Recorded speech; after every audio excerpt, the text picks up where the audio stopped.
Macam ya, macam tak.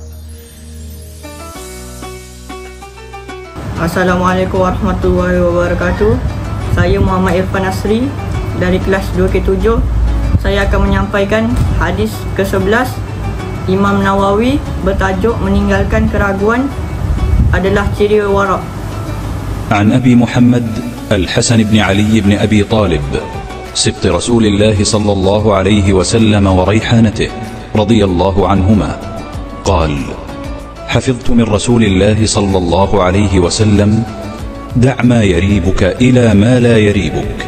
رواه الترمذي والنسائي، وقال الترمذي: حديث حسن صحيح.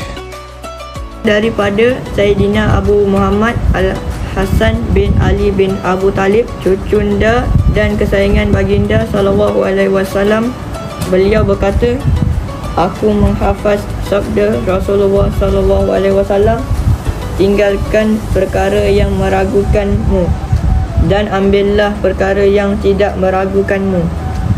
Hadis riwayat Imam Al-Tirmizi dan Imam Al-Nasai.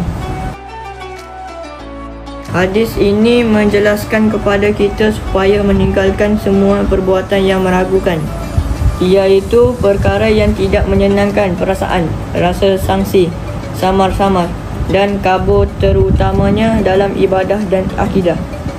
Keyakinan berteraskan kefahaman ilmu merupakan jalan untuk menghindarkan diri daripada syak dan menjadi faktor pemeliharaan agama.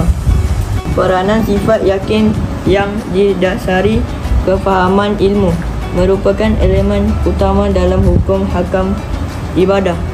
Hal ini menjadikan seseorang mampu menghilangkan syak atau keraguan dalam diri.